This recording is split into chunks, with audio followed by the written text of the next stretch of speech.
کاف لیگ بھی جو ہے وہ نہیں چل سکی. تو آزاد کشمیر کے اندر بالکل آپ کی بات ٹھیک ہے, آپ کی اطلاعات درست ہیں. ایک نئی سیاسی جماعت جو ہے وہ بنانے کی کوشش کی جا رہی ہے, اس میں دن رات کام کاج جو ہے وہ ہو رہا ہے. اور جو پی ٹی آئی کے جو منرف اراکین ہیں, جو اس وقت حکومت میں ہیں اور وزیر ہیں اور جناب وزیر اعظم کے ساتھ کھڑے ہیں, وہ ان کے حوالے سے کہا جا رہا ہے کہ ان پر مشتمل ایک نئی سیاسی پارٹی جو ہے وہ بنائی جا رہی ہے. اور نام ظاہر ہے جو آپ نے بتایا شاید یہ ہو یا شاید کوئی اور بھی ہو سکتا ہے, لیکن سیاسی جماعت بنانے کی کوشش جو ہے وہ کی جا رہی ہے. ذوالفقار صاحب یہ بھی بتائیں کہ جو اس وقت پاکستان کی سیاست کا جو سیاسی منظرنامہ ہے یہ تبدیل ہو رہا ہے. مسلم لیگ کے قائد نواز شریف بھی پاکستان آ چکے ہیں, تو آئندہ چند دنوں میں پاکستان میں بھی بڑے پیمانے پر جوڑ توڑ شروع ہو جائے گا. تو ان حالات میں آزاد کشمیر میں جو نئی پارٹی بننے جا رہی ہے, تو اس کا مستقبل آپ کیا دیکھتے ہیں؟ کیا اس کا وجود قائم رہ پائے گا؟ ہاں زید صاحب, آزاد کشمیر میں جیسا کہ میں نے پہلے بھی کہہ دیا کہ وہی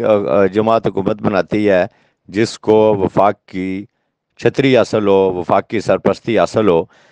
تو سر دست تو یہ جو جماعت ہے جو بننے جا رہی ہے, یہ ایک جماعت نہیں بلکہ مجھے ایک گروپ نظر آ رہا ہے. اور پاکستان میں کے حوالے سے اگر دیکھیں تو یہ لاوارث سی جماعت بنے گی, اس لیے کہ نون لیگ ظاہر ہے آلریڈی آزاد کشمیر میں موجود ہے, پیپلز پارٹی آلریڈی موجود ہے, پی ٹی آئی بھی یہاں کے اوپر موجود ہے. اور پاکستان میں اس وقت جو نظر آ رہا ہے وہ یہ ہے کہ نون لیگ یا پیپلز پارٹی میں سے کوئی ایک جو سیاسی جماعت ہے وہ ظاہر ہے اقتدار کی طرف بڑھے گی. پی ٹی آئی کے حالات اتنے اچھے نہیں ہیں. اب جب وہاں پہ نون لیگ یا پیپلز پارٹی اگر گورنمنٹ بناتی ہیں تو آزاد کشمیر میں آلریڈی پیپلز پارٹی اور نون لیگ موجود ہے. دوسری بات یہ ہے کہ یہ جو نئی جماعت بن رہی ہے, پہلے تو چلیں یہ آزاد تھے, الگ ہو گئے تھے, پی ٹی آئی سے منحرف تھے, لیکن جب ایک پولیٹیکل پارٹی کا فلیگ جو ہے وہ وزیر اعظم استعمال کریں گے یا ایک سیاسی جماعت بن جائے گی,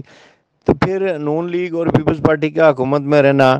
ایک سوالیہ نشان ہوگا, اور مجھے نہیں لگتا کہ یہ دونوں سیاسی جماعتیں حکومت میں رہیں. تیسری بات یہ ہے کہ جو ممبران اسمبلی اس وقت شامل ہونا چاہ رہے ہیں وہ تو نون لیگ اور پیپلز پارٹی کی طرف ان کا جھکاؤ زیادہ ہو سکتا ہے, چونکہ سیاست اقتدار کے لیے کی جاتی ہے, وقتی طور پر ایک شخص کے لیے سیاست نہیں کی جاتی. اور پھر یہ سیاسی جماعت اس لیے بھی کچھ چلتی نظر نہیں آ رہی کہ اس کو لیڈ کون کرے گا. برسر سلطان جو ہیں ان کی صحت اتنی خراب ہے کہ وہ تو اپنے صدارتی جو فرائض ہیں وہ ٹھیک طریقے سے ساری انجام نہیں دے سکتے اس وقت میں. اور اسی طرح اگر آپ انوار الحق صاحب کو دیکھیں تو انوار الحق صاحب بھی جو ہیں وہ اس وقت اس پوزیشن پہ نہیں ہے کہ وہ پولیٹیکل پارٹی کو چلا سکیں, اور نہ ان کا کسی سیاسی جماعت کو چلانے کا تجربہ حاصل ہے, بلکہ ان کا تو سیاسی جماعت میں مستقل رہنے کا بھی ان کو تجربہ نہیں ہے. تو کس طرح وہ اس پولیٹیکل پارٹی کو چلائیں گے, اور کوئی مجھے اس گروپ میں نظر نہیں آ رہا. اور جہاں تک مہاجر ممبران اسمبلی کا تعلق ہے تو جو اس جماعت میں شامل ہوں گے ان کا مستقبل مجھے تاریک نظر آ رہا ہے, اس لیے کہ اس جماعت کے پلیٹ فارم سے وہ الیکشن لڑ نہیں سکتے, اور اگر لڑیں گے تو بری طرح ہار جائیں گے. اور پھر اس کے مد مقابل اگر نون لیگ اور پیپلز پارٹی نے وہاں پہ اپنے امیدوار سیٹ کر لیے ایک مرتبہ, تو یہ جو لوگ ہیں اس وقت وزیر ہیں, بے محکمہ ہیں, یہ میرا خیال ہے ان کا اسمبلی کا آخری دور ہوگا. ذوالفقار صاحب یہ بتائیں کہ جو نئی پارٹی بن رہی ہے, تو اس پارٹی کی موجودگی میں جو آزاد کشمیر میں پہلے سے جو ریاستی جماعتیں قائم تھی, مسلم کانفرنس اور جے کے پی پی, ان کا مستقبل کیا ہوگا, اور یہ پارٹی بنانے کی ضرورت کیوں پیش ہے, اس کی وجہ کیا ہے؟ دیکھیں, تیسری جماعت کی ضرورت نہیں ہے. اب ہر لحاظ سے یہ تیسری جماعت ہی آتی ہے, بلکہ چوتھی, پانچویں, آٹھویں آتی ہے, کیونکہ اگر ریاستی جماعت بنانی ہے آپ نے تو ٹھیک بات ہے کہ آل جموں کشمیر مسلم کانفرنس کی موجودگی میں اسی کو بہتر کرنا چاہیے تھا. مسلم کانفرنس جو ہے وہ ساری اس نے زندگی جو ہے اپنی نظریہ علاقے پاکستان اور کشمیر بنے گا پاکستان اور پاکستان کے نظریات کو مضبوط کرتے ہوئے آزاد کشمیر میں گزاری ہے. تو جہاں تک جموں کشمیر پیپلز پارٹی کا تعلق ہے, جموں کشمیر پیپلز پارٹی جو ہے ان کا اقتدار کا تجربہ کم ہے, اور جموں کشمیر پیپلز پارٹی کبھی بھی جو ہے وہ اقتدار میں نہیں رہی ہے. اس کی وجہ یہ ہے کہ یہ جموں کشمیر پیپلز پارٹی جو ہے یہ پاکستان پیپلز پارٹی سے ناراضگی کے بعد سردار خالد ابراہیم نے جو ہے بنظیر بھٹو سے جب ان کے اختلافات ہوئے تو انہوں نے جموں کشمیر پیپلز پارٹی بنائی تھی, اور اس کے بعد وہ کئی مرتبہ اپنی نشست پہ جو ہے وہ خالد صاحب ہارتے رہے, اور اس کے بعد جب ان کی ڈیتھ کے بعد حسن ابراہیم صاحب آئے ہیں تو یہ اپنی نشست جیتے ہیں، لیکن یہ ایک ہی نشست جیت رہے ہیں، تو ایک نشست سے آپ آزاد کشمیر حکومت نہیں بنا سکتے۔ اس لیے یہ تو نہیں کہا جا سکتا کہ جموں کشمیر پیپلز پارٹی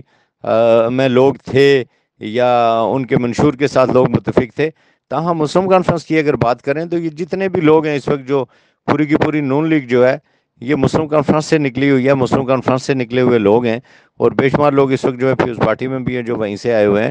تو مسلم کانفرنس کا احیاء جو ہے وہ دوبارہ سے کیا جا سکتا تھا، اور پھر آپ کا جو معاہدہ کراچی ہے وہ بھی مسلم کانفرنس کے ساتھ ہے، اور اگر مسلم کانفرنس آزاد کشمیر میں ختم ہو جاتی ہے تو معاہدہ کراچی جو ہے وہ آپ کو نئے طریقے سے کرنا پڑے گا۔ یہ بڑی ایک خاص بات ہے، اور کوئی بھی شخص اگر کورٹ میں چلا گیا، آزاد کشمیر ہائی کورٹ میں چلا گیا یا سپریم کورٹ آف پاکستان میں چلا گیا یا یو این میں کسی نے لکھ دیا، تو یہ بہت بڑا رولا ہو جائے گا۔ آپ کا معاہدہ کراچی مسلم کانفرنس کے خاتمے کے ساتھ ہی ختم ہو جائے گا، اور اس کے بعد آپ کا گلگت بلتستان جو ہے آپ کو آزاد کشمیر حکومت کو واپس کرنا پڑے گا۔ آپ گلگت بلتستان کے اوپر یہ آپ کے لیے مشکل ہو جائے گا، وہاں کا انتظامی سیٹ اپ الگ سے، اس کا صوبائی سٹیٹس وہ سارا وہ آزاد کشمیر کا حصہ بن جائے گا، چونکہ یہ اس وقت جب تک معاہدہ کراچی ہے اس وقت تک آپ کو بہت ساری جو سہولتیں ہیں وہ حاصل ہیں، اور کراچی کے معاہدے کے تحت ہی آپ چیف سیکرٹری بھیجتے ہیں، آئی جی بھیجتے ہیں، اور اس کے ساتھ اپنا جو ہے وہ سیکرٹری فائنانس بھیجتے ہیں، دیگر جو لوگ ہیں وہ معاہدہ کراچی کے تحت بھیجتے ہیں۔ تو معاہدہ کراچی مسلم کانفرنس نے کیا ہوا، اور مسلم کانفرنس یہ ایک وقت میں آزاد کشمیر میں صدر کا انتخاب کرتی تھی، تو یہ بڑا مشکل ہو جائے گا، اور یہ ٹیکنیکلی بھی اس امر کو دیکھنا چاہیے تھا کہ اگر ریاستی جماعت بنانی ہے تو پھر مسلم کانفرنس موجود تھی، ان سے کون سی اتنی بڑی غلطی ہوئی تھی کہ آپ ان کے ساتھ شامل نہیں ہو سکتے۔ اور میں ایک اور بات آپ کو بتاؤں کہ جب یہ جماعت اناؤنس ہوگی تو حسن ابراہیم بھی الگ ہو جائیں گے حکومت کی جو حمایت کر رہے ہیں، سردار عتیق خان الگ ہو جائیں گے، نون لیگ الگ ہو جائے گی، پیپلز پارٹی الگ ہو جائے گی، اور میں وثوق کے ساتھ یہ کہہ سکتا ہوں کہ بہت سارے مہاجر ممبران اسمبلی جو نون لیگ میں، جن کو پتہ ہوگا کہ ان کی سیٹ نون لیگ میں سیکیور ہے، اور جن کو پتہ ہوگا پیپلز پارٹی میں سیکیور ہے، وہ شاید ان سیاسی جماعتوں میں اعلان کر دیں، اور اس کے بعد بہت مشکل ہو جائے گا آزاد کشمیر حکومت، شاید اس کے بعد یہ جو چل رہی ہے یہ نہ چل سکے۔ مجھے یہ چلتی ہوئی زیادہ دیر تک نظر نہیں آ رہی اس کے بعد۔ بہت شکریہ، یہ تھے ہمارے ساتھ سردار ذوالفقار علی جو بڑی تفصیل کے ساتھ آزاد کشمیر کے سیاسی منظر نامے پر بات کر رہے تھے۔ ان کا یہ کہنا تھا کہ یہ گو کہ یہ آزاد کشمیر میں ایک نئی پارٹی کا وجود ہونے جا رہا ہے، لیکن اس کا مستقبل ہمیں نظر نہیں آ رہا ہے، کیونکہ پاکستان میں اگر مسلم لیگ نون یا پاکستان پیپلز پارٹی یا کسی بھی بڑی سیاسی جماعت کی آئندہ انتخابات کے بعد حکومت آتی ہے تو وہ اپنی پارٹیز کے ممبران اسمبلی کو ترجیح دیں گے۔ ان حالات میں ان نئی پارٹی کا مستقبل کیا ہوگا یہ تو آنے والے دنوں میں ہی پتہ چلے گا، لیکن اطلاع یہ ہے کہ آئندہ 24 گھنٹے کے دوران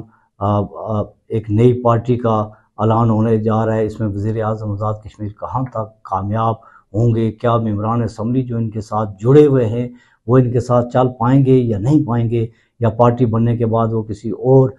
سائٹ پر بھی جانے کے بارے میں سوچ رہے ہوں گے۔ اگلے ولاگ میں آپ کے ساتھ تفصیل کے ساتھ بات کریں گے۔ زاہد تبسم کو اجازت دیجیے، اللہ حافظ۔